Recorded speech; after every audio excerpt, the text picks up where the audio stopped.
Saya risau ni, Indonesia. Indonesia is a time bomb. We just don't know kan. Mungkin syur saya kepada MKN.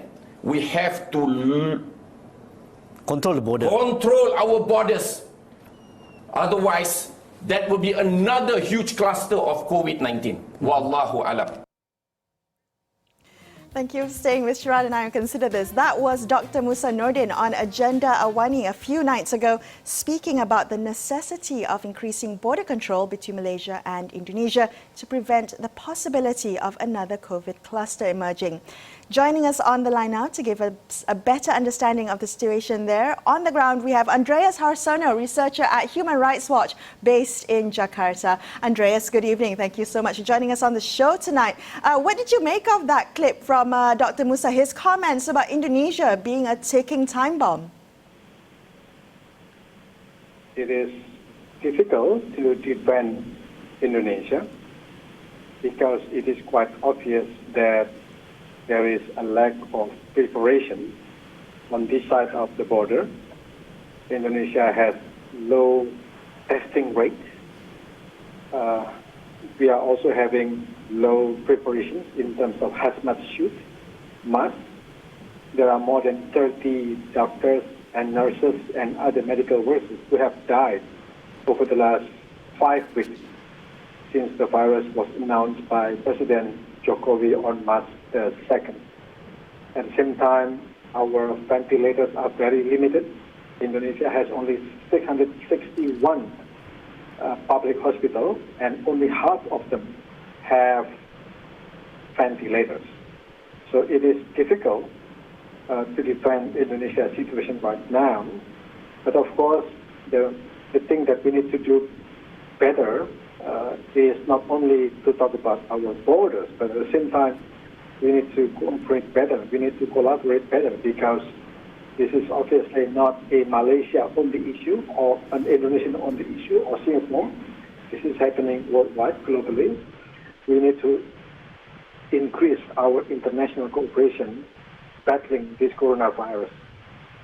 Andreas, tell us a little bit about the leadership of JOKOWI, the president, and his team. Do Indonesians have confidence that they're doing the right thing, that they're actually taking the bull by the horns, or is there a sense of incompetence on the part of the Indonesian government in dealing with the COVID crisis? Oh yes, there are quite a lot of criticism. First, because the health minister in February denied a Harvard University calculation that there were coronavirus cases in Indonesia. He said it is not true, it is an insult to Indonesia government. He also did not prepare well. As of mid-March, only one single lab can do the test in Indonesia. As of today, there are still less than 20 nationwide, and this is a country of 280 million people. Of course, the government is building emergency hospital, I think several of them already.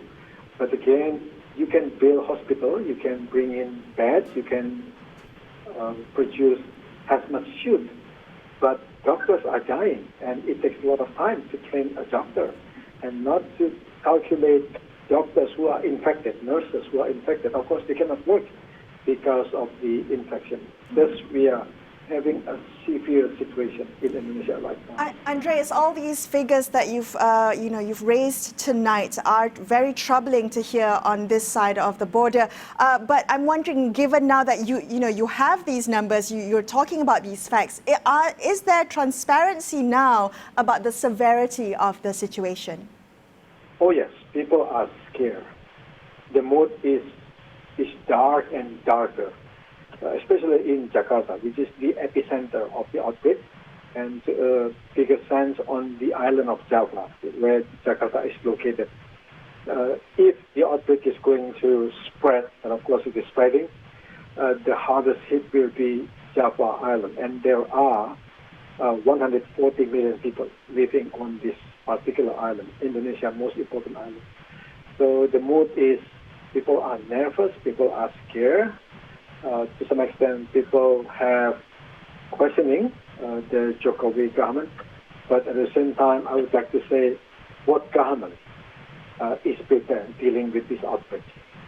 Andreas, what are the options before the Indonesian government at its central level as well as the provinces? I understand you just mentioned islands. I mean, this is an archipelago, 12,000 is it islands or so.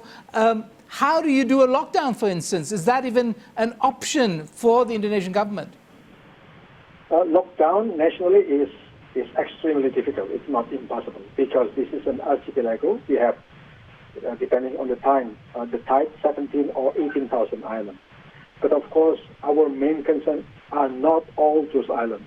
The main concern is the island of Java or islands close to Java, like Bali or Madura Island. They are very close, and to some extent also southern Sumatra. So these are the areas where we are very concerned that the outbreak might create huge problems in this part of the archipelago.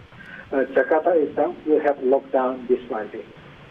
Andreas, have you heard of any kind of dialogue between Malaysia and Indonesia on our borders? We have a very, very long border, very porous. You said islands, beaches. How do we secure those, especially in the face of Indonesia perhaps running late in terms of controlling the COVID crisis on your side of the border? Of course, the longest land border is between Kalimantan and Sarawak Sabah. And as long as I know, there is no thought about how to safeguard this border. And by the way, like I said, Kalimantan is not the hardest hit island of this outbreak in Indonesia. The hardest hit is Java Island, south of Kalimantan. And basically, all airports are now strictly controlled. You cannot leave Jakarta without, securing a document that you are 100% healthy. And vice versa, you cannot land in Pontianak or Banjarmasin or Balikpapan, which is close to the Malaysian border, without having a secure medical certificate. All right, Andreas, all the best to you in Jakarta. Stay safe, stay healthy there. Thank you so much for speaking with us tonight. That's all the time we have for you on this episode of Consider This. I'm Melisa Idris, with me Sharaad Kuttan, signing off. Thank you so much for watching and good night.